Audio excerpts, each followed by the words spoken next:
Good morning friends. सेठ चल Hindi high school में आपका स्वागत है। Standard 11 science chapter number 9 lecture number 3 आज हम सीखेंगे। आशा करता हूँ इसके पहले जो भी थ्योरीज चली है आपने अच्छी तरीके से तैयार कर ली होगी। आज की हमारी फर्स्ट थ्योरी है प्रतिबल तथा विकृति का वक्र आलेख बनाकर समझाइए। ठीक है, तो आकृति में आप एक प्रतिबल वर्सेस विकृति का आलेख देख सकते हैं जिसके अंदर कई बिंदु दर्शाए गए हैं A B C D E जो अलग अलग चीज़ें दर्शाते हैं। जैसे ए बिंदु है अनुपातिक सीमा दर्शाता है, बी पराव बिंदु दर्शाता है, सी तथा डी के बीच का जो भाग है वह प्लास्टिक आचरण दर्शाता है। उसी प्रकार से ओ से लेके ए तक प्रत्यास्थ आचरण दर्शाता है। अब हम इसको बड़ी ही ध्यान से सीखेंगे। काफ़ी इंपॉर्टेंट थ्योरी है इस चैप्टर की कि आकृति में एक धातु के लिए प्रतिबल तथा विकृति का आलेख दर्शाया गया है। ओ से ए तक का जो आलेख है वह सुरेख है। यहाँ हुक के नियम का पालन होता है। इस विस्तार में पदार्थ प्रत्यास्थ आचरण करता है। ठीक है बच्चों, और प्रत्यास्थ क्या होता है उसके लिए हम आगे पढ़ चुके हैं पहले से। बाह्य बल दूर करने पर पदार्थ पुनः अपनी मूल अवस्था में आ जाता है। अर्थात क्या है कि जैसे ही बाह्य बल लगाएंगे विकृति होगी तथा जैसे ही बाह्य बल हटा लेंगे तो वह विकृति दूर होकर अपनी पुनः अवस्था प्राप्त कर लेता है। ठीक है बच्चों, देखिए ए से बी के बीच का जो क्षेत्र है उसमें प्रतिबल तथा विकृति समानुपात में नहीं होता है। जैसे ही भार हटाते हैं तो वस्तु अपनी प्रारंभिक स्थिति में वापस आ जाती है। वक्र का बी से डी के बीच का जो भाग है उसमें से भार को और बढ़ा दिया जाए तो थोड़े से प्रतिबल के कारण थोड़े से अंतर के लिए विकृति तेजी से बढ़ती है। मतलब थोड़ा सा ही जैसे ही भार बढ़ता है तो वैसे क्या होता है विकृति की मात्रा कई गुनी बढ़ जाती है।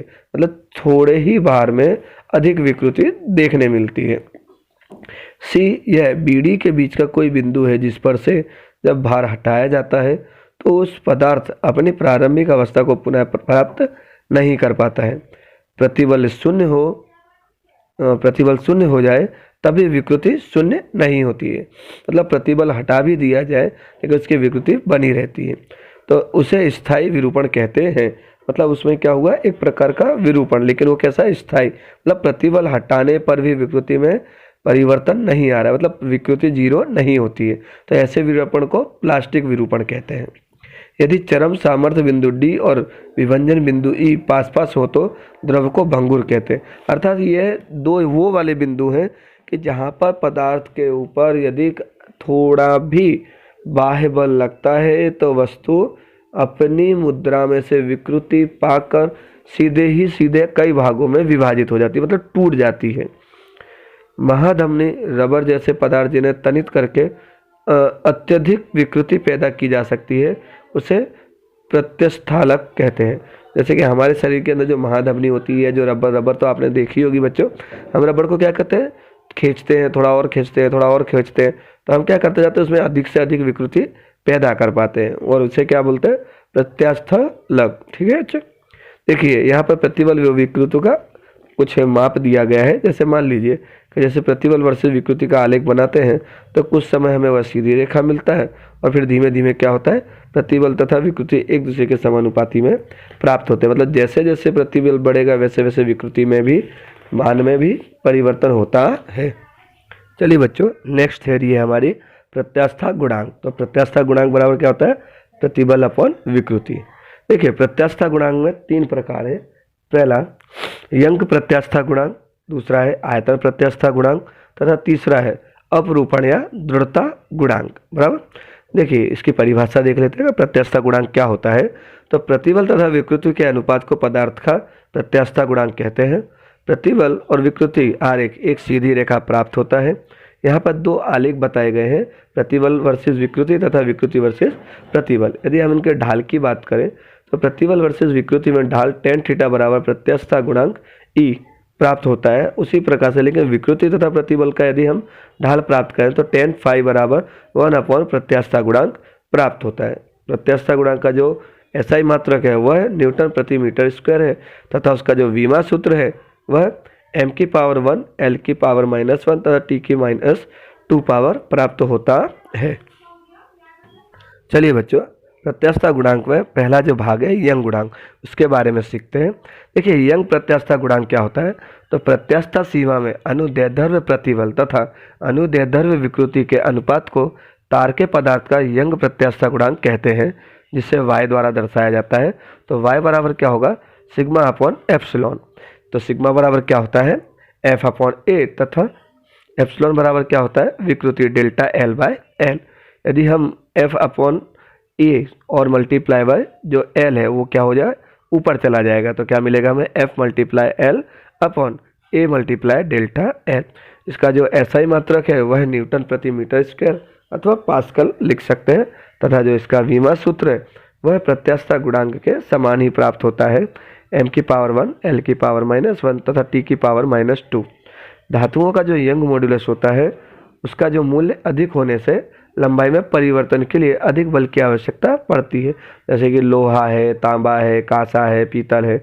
जब भी हम इनके ऊपर इनमें विकृति लाते हैं तो इसमें क्या करना पड़ता है बच्चों, हमें अधिक बल लगाना पड़ता है। जैसे कि स्टील के तार को 0.1 सेंटीमीटर स्क्वायर अर्थात 0.1% भी यदि बढ़ानी हो उसकी लंबाई, तो उसमें 2000 न्यूटन बल की आवश्यकता पड़ती है। ख्याल आया बच्चों, क्या होता है यंग प्रत्यास्थता गुणांक। चलिए दूसरा क्या है हमारा, कि किसी तार का यंग मॉड्यूलस गुणांक का मापन कैसे करते हैं उसके बारे में जानना है। ठीक है, तो देखिए यहाँ पर आकृति में एक सतह से दो तार लटकाए गए हैं, तार ए तथा तार बी। इसमें जो तार ए है वह क्या है, संदर्भ तार है, जिसके साथ एक मीटर स्केल लगाई गई है तथा उसी में एक वर्नियर स्केल को भी फिट किया गया है। उसी प्रकार तार बी में प्रायोगिक तार है, जिसका हमें मेजरमेंट करना है कि कितने तार में वृद्धि होती है। उसके साथ एक तीर नुमा तार लगाया गया है, जो कि प्रायोगिक तार की लंबाई बढ़ने पर वह वर्नियर कैलिपर्स में हमें मेजरमेंट दर्शाता है। ठीक है, चलिए बच्चों, तो आकृति में दर्शाए अनुसार एक तटस्थ सतह से दो ए तथा बी तार जिसकी लंबाई तथा त्रिज्या एक समान है। इसमें ए यह संदर्भ तार है जिसमें एक मुख्य स्केल लगाया गया है तथा उसी पर एक वर्नियर कैलिपर्स को भी लगाया गया है। देखिए बच्चों, जो तार बी है, बी को प्रायोगिक तार है, उसके साथ एक तार तीर स्वरूप में जोड़ा गया है। तार बी में जोड़े गए पलड़े में जैसे जैसे वजन बढ़ाया जाता है तो तार की लंबाई में सूक्ष्म परिवर्तन के साथ वृद्धि होती है।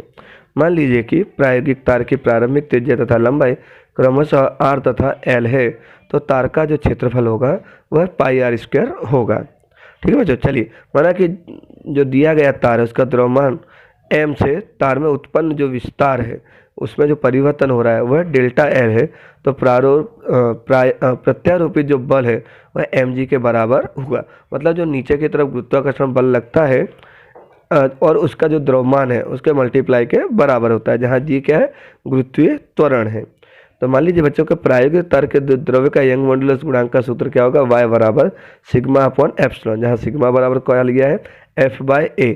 देखिए बच्चों, देखिए यहाँ पर f बराबर क्या मिलेगा हमें, mg, तो mg को रख देंगे और a बराबर हमारे पास क्या है यहाँ पर पाई r स्क्वायर। तो सूत्र क्या मिल जाएगा हमें, y बराबर mg into L upon pi r square multiply by delta l। तो इस सूत्र की मदद से हम किसी भी तार का जो यंग मॉड्यूलस है उसका मान ज्ञात कर सकते हैं तथा उस तार में होने वाला जो विकृति है या तार में होने वाली वृद्धि है उसका भी माप हम ज्ञात कर सकते हैं।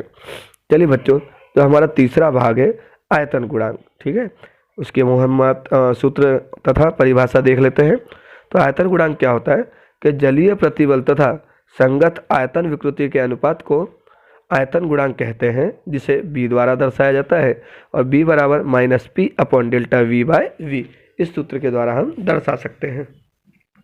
ठीक है बच्चों, देखिए यहाँ पे जो ऋण चिन्ह है वह दर्शाता है कि दाब में वृद्धि करने पर आयतन में कमी होती है। मतलब जैसे जैसे दाब बढ़ेगा वैसे वैसे पदार्थ का आयतन कम होगा।